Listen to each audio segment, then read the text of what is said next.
BPL এর final শেষে কে কোন পুরস্কার জিতলেন এবং কোন টিম কি পুরস্কার জিতলেন দেখুন। নানা আলোচিত সমালোচিত ঘটনা ও রেকর্ডের জন্ম দিয়ে শেষ হয়েছে বাংলাদেশ প্রিমিয়ার লিগ বিপিএল এর একাদশ আসর। 7টি দলের 40 দিন ব্যাপী এই প্রতিযোগিতায় চূড়ান্ত সাফল্য পেয়েছে ফরচুন বরিশাল। চিটাগাং কিংসের বিপক্ষে তারা বিপিএল এর ফাইনালের ইতিহাসে রেকর্ড সর্বোচ্চ 196 রানের লক্ষ্য পেরিয়ে চ্যাম্পিয়ন হয়েছে। এ তো গেল দলীয় সাফল্য। টুর্নামেন্ট জুড়ে দুর্দান্ত পারফরমেন্সের সুবাদে ব্যক্তিগতভাবেও পুরস্কৃত হয়েছেন 6 জন ক্রিকেটার। তার আগে গতকাল চ্যাম্পিয়ন দল পেয়েছে 2,50,00,000 টাকা এবং রানার্স আপ চিটাগং কিংস পেয়েছে 1.5 কোটি টাকা। থার্ড পজিশনে যে দলটি ছিল খুলনা টাইগার্স, তারা পেয়েছে 60 লক্ষ টাকার একটি চেক এবং ফোর্থ পজিশনে ছিল রংপুর রাইডার্স, তারা পেয়েছে 40 লক্ষ টাকা। ব্যক্তিগতভাবে পুরস্কার জিতেছেন মেহেদী হাসান মিরাজ। ব্যাট বল দুই বিভাগেই সমান পারফর্ম করায় মেহেদী হাসান মিরাজের হাতে উঠেছে টুর্নামেন্টের সেরা ক্রিকেটারের পুরস্কার। খুলনা টাইগার্সকে ফাইনালে তুলতে না পারলেও ব্যক্তিগতভাবে কীর্তি করেছেন তিনি। সদ্য সমাপ্ত বিপিএলের ব্যাট হাতে 14 ইনিংসে 335 রান ও বোলিংয়ে শিকার করেছেন 13 wicket. Man of the tournament হয়ে মিরাজ 10 লক্ষ টাকার অর্থ পুরস্কার পেয়েছেন। মোহাম্মদ নাইম শেখ মিরাজের মতোই তার দল খুলনার আরেক ক্রিকেটার বিপিএল জুড়ে ব্যাট হাতে ঝলক দেখিয়েছেন। সর্বোচ্চ রান সংগ্রাহক হিসেবে টুর্নামেন্টের সেরা ব্যাটসম্যানের পুরস্কার উঠেছে মোহাম্মদ নাইম শেখের হাতে।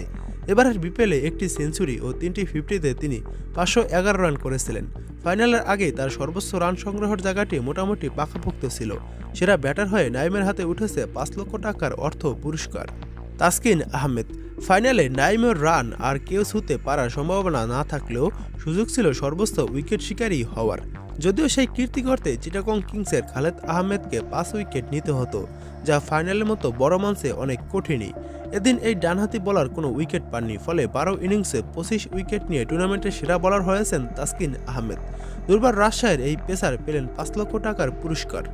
মুশফিকুর রহিম চ্যাম্পিয়ন হওয়ার পাশাপাশি টুর্নামেন্টের সেরা ফিল্ডারের পুরস্কারটি জিতেছেন মুশফিকুর রহিম। যদিও মাঝে আঙ্গুল চোট থাকায় একাধিক ম্যাচে উইকেট কিপিংয়ে ছিলেন না তিনি, তবুও আসর জুড়ে উইকেটের পেছনে 12টি ক্যাচ ও 2টি স্টাম্পিং করে মুশি সেরা ফিল্ডারের পুরস্কার জিতেছেন, পেয়েছেন 3 লক্ষ টাকার অর্থ পুরস্কার। তানজিদ হাসান তামিম নাম ও মালিকানা বদলে এবারের আসরে অংশ নিলেও খুব একটা বলার মতো পারফর্ম করতে পারেনি ঢাকা ক্যাপিটালস। তবে ব্যাট হাতে ব্যক্তিগতভাবে ঠিকই সফল ছিলেন দলটির ওপেনার তানজিদ হাসান তামিম। 12 ইনিংসে তিনি টুর্নামেন্টের দ্বিতীয় সর্বোচ্চ 485 রান করেছেন, ফলে সেরা উদীয়মান ক্রিকেটারের পুরস্কারটি উঠেছে তার হাতে।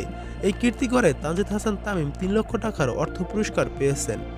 এদিকে বরিশালকে চ্যাম্পিয়ন করার পথে বড় লক্ষ্য তারায় দলকে সামনে থেকে নেতৃত্ব দিয়েছেন তামিম ইকবাল।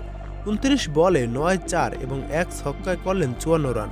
ঝড়ো ব্যাটিংয়ে তিনি দলকে এমন এক অবস্থানে রেখে আউট হয়েছেন যেখান থেকে বরিশালকে চ্যালেঞ্জ জানাতে বেশ বেগ পেতে হতো চিটাগং কিংসকে।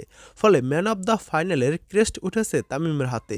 একই সঙ্গে তিনি 5 লক্ষ টাকাও পেয়েছেন পুরস্কার হিসেবে।